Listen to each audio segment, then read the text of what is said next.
नमस्कार सीमाजी. नमस्कार. मी सचिन बोर्डे. आपलं वेल्वेट कविशा पब्लिकेशन आणि झेप सामाजिक संस्था यांच्यातर्फे होणाऱ्या विश्वविक्रमी प्रकाशन सोहळ्यामध्ये आपलं स्वागत करतो. धन्यवाद. तर सुरुवात करायची आपण. हो, नक्कीच.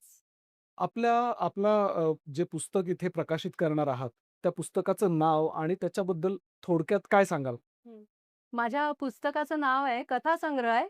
कथा तरंग हे नाव आहे त्याचं. कथातरंग. हां. आणि खरं सांगायचं तर मी हल्ली-हल्लीच लिहायला लागले. पण लिहिल्या कथा आणि मग Facebookवर आधी लिहायचे. हां, हां. लोकांच्या प्रतिक्रिया चांगल्या आल्या आणि लिहित गेले आणि बऱ्याच कथा झाल्या. मग वर्षा मॅडमनी विचारलं, की "तू पुस्तक प्रकाशित करायचंय का?" म्हटलं, "अजून माझी तयारी नाही." पण सगळेजण म्हणायचे, "कर." म्हणून म्हटलं, "चला पुस्तक प्रकाशित पुस्तक करूया." प्रकाशित म्हणजे आनंद त्या आहे. निमित्ताने हो. काहीतरी जे तुम्ही Facebookवर लिहिण्याचा हं. प्रयत्न जो चालू होता, तो मूर्त हो. स्वरूप त्याला मिळालं ते असेल. सारं स्वप्नवत वाटतंय, पण आता ते सत्यात उतरतंय. सत्यात. मला खूप आनंद आहे आणि ते सुद्धा असं वर्ल्ड रेकॉर्डच्या निमित्ताने त्यामुळे खूपच आनंद होतोय. आनंद आणि अभिमान हो, दोन्हीही. नक्कीच, नक्कीच. आता तुम्ही हे कथासंग्रह जो लिहिलेला आहे, तो साधारण म्हणजे किती कथा आहेत त्याच्यामध्ये? माझ्या लघुकथा आहेत, 25 आहेत. त्यातल्या 25. 3-4 मोठ्या आहेत जरा. बाकी अशा 25 कथा आहेत टोटल. मग कशा संदर्भात आहे? भावना आहेत, की अजून काही दुसरा विषय आहे? नाही, जास्ती करून भावभावना आणि अनुभव, आजूबाजूच्या लोकांना बघितलेलं हां, हां, हां, किंवा हां. स्वतःचं काही असे सगळे मी कथारूपामध्ये मांडलेले आहेत. बरं.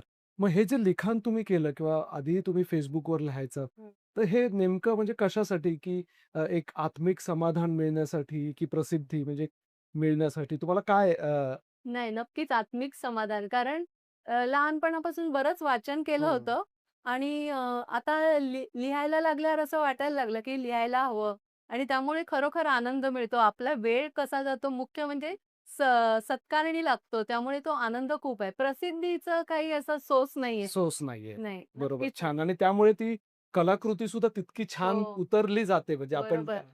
पण तुम्ही म्हणाल Facebookवर सुद्धा लिहायचं. तर हं, आता स्क्रीन आणि कागद हं. ह्याच्यामध्ये तुमचं आवडतं माध्यम कुठलं? आता मला विचाराल तर पूर्वी मला कागदावर लिहायला फार आवडायचं. हां, पण हां, हां. आता हल्ली मोबाईलवर लिहिणं फार सोपं झालंय आणि मराठी टायपिंग करता येतं, व्हॉईस टायपिंग आहे. त्यामुळे लिहिणं फार सुकर झालंय, पटापट होऊन जातं. नाही बरोबर.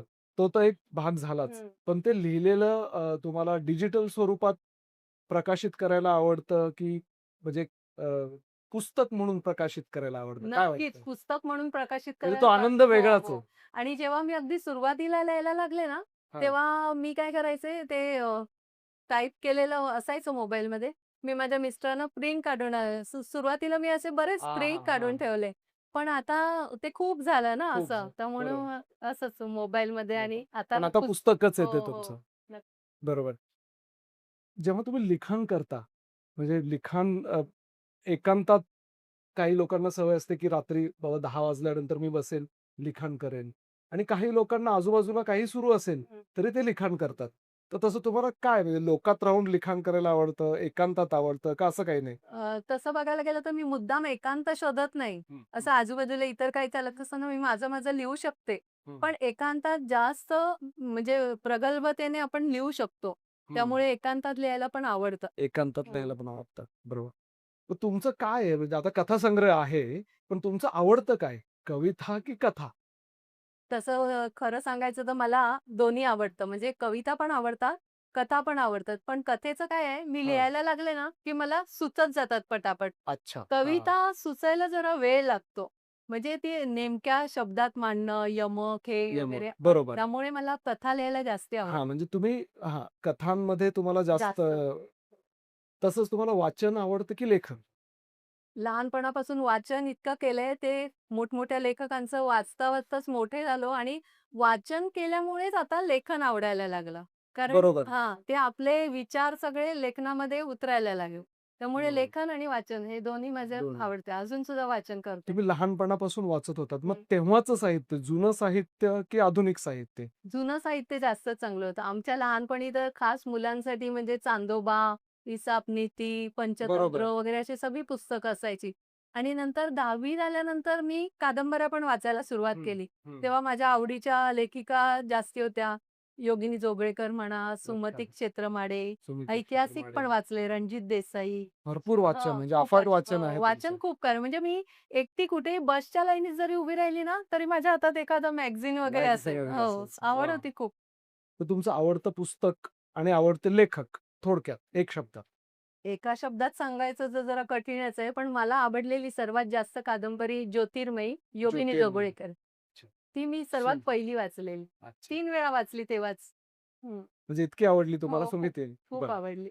बरं आयुष्यामध्ये असा एखादा कठीण प्रसंग ज्याच्यामध्ये तुम्हाला लेखनाने साथ दिली आहे किंवा असं काही झालंय? आता लिहायला लागल्यापासून असा कठीण प्रसंग आला नाही. पण माझा हं. जेव्हा 7-8 वर्षापूर्वी पाय फ्रॅक्चर झाला होता, तेव्हा माझ्या मनामध्ये अशा कथा वगैरे सुचत जायच्या. पण तेव्हा हां. मोबाईलमध्ये टाइप करायचं नव्हतं एवढं नव्हतं. अवगत पण म्हणजे. त्याच्यामुळे तुम्हाला ऊर्जा मिळत असेल, हां, हो. काहीतरी सकारात्मकता जे आपण हो, म्हणतो, हो. नक्कीच. त्या गोष्टी येत असतील. अ, बरं. आता लेखन वाचून म्हणजे तुम्ही जसं म्हणालात Facebookवर करायचात आधी, हं, आता हे हं. पहिलं पुस्तक आहे. तर लेखन वाचून तुम्हाला कोणाचं पत्र म्हणा आधी किंवा असा कोणाचा फोन हं, किंवा अशी काही हं. प्रतिक्रिया मिळाली आहे का?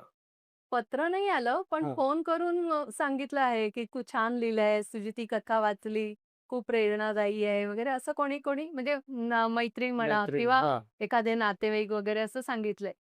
पत्र नाही आलंय. बरं.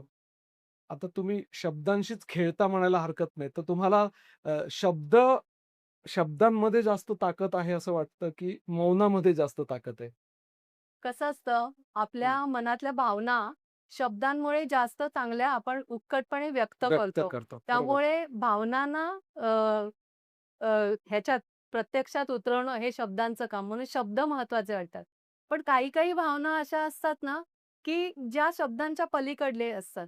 त्यावेळी मौनाला खूप महत्त्व वाह, असतं. वाह, वाह! फार सुंदर आणि सांगितली. फार सुंदर. जेव्हा जवळीकीचं नातं असतं, तेव्हा मौनातनं खूप सारं काही व्यक्त होऊ शकतं. व्यक्त होऊ शकतं. त्यामुळे मौनाला पण तेवढंच महत्त्व म्हणजे आहे. योग्य वेळी आपल्याला योग्य पद्धतीने हां, मौनातून सुद्धा व्यक्त होऊ शकतो माणूस. बरोबर. फार छान विचार दिलात. म्हणजे एकंदरच तुमचा प्रवास, तुमचं फ्रॅक्चर झालं होतं तेव्हाही तुम्हाला लेखनाने साथ दिली. हं. तुमच्या आवडत्या कादंबऱ्या, हे फारच छान आहे. तुमचं वाचन सुद्धा अफाट आहे.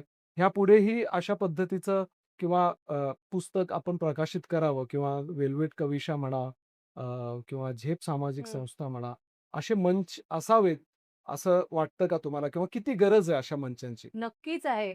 कारण कसं असतं जेव्हा नवोदित लेखक असतात त्यांना असा आत्मविश्वास नसतो, की आपण पुस्तक प्रकाशित करावं किंवा पण अशी वर्षा मॅडम सारखी एखादी व्यक्ती म्हणजे पाठपुरावा करणारी, हरहुन्नरी व्यक्ती जेव्हा आपल्या पाठीशी उभी असते, हं.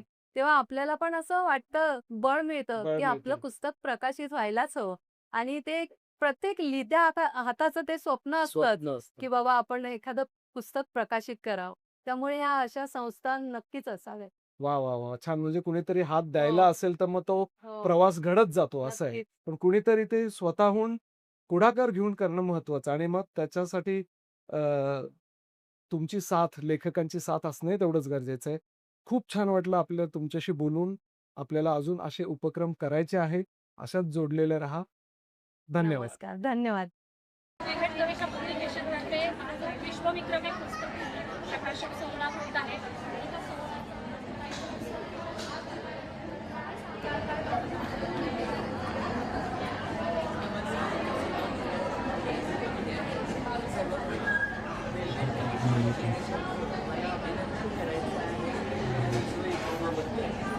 तुमच्या ठिकाणी इतक्या सगळ्या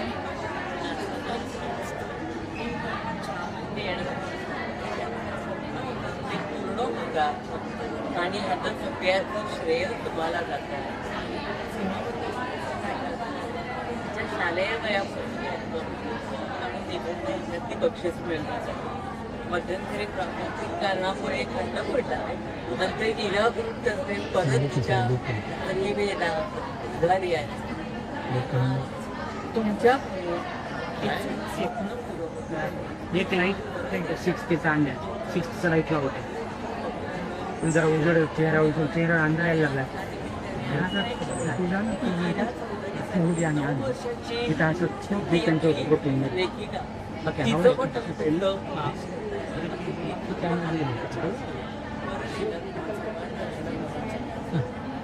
काय वाटतं तुम्ही त्यांचा प्रवास बघताय आज त्यांची लेखणी बघायला जाता काय म्हणायचं? माझी बहीण आहे आणि तिला जितका अभिमान वाटतो त्यापेक्षा दुप्पट अभिमान मला होतोय, आनंद होतोय. कारण तिचं पुस्तक प्रकाशन आज होतोय आणि तिला लहानपणापासूनच वक्तृत्व, निबंध स्पर्धा आलेली आहे. आणि तिच्या ज्या कथा आहेत त्या वास्तविकतेला धरून आहेत, जे रोजच्या आपल्या जीवनात घडणाऱ्या अशा कथा ती लिहिते. त्यामुळे त्या आपल्याशा वाटतात, आपल्या जीवनात घडतायत असं वाटतं. आणि इतकं सुंदर ती लिहिते त्याबद्दल आम्हाला आनंद आहे. तिचा आम्हाला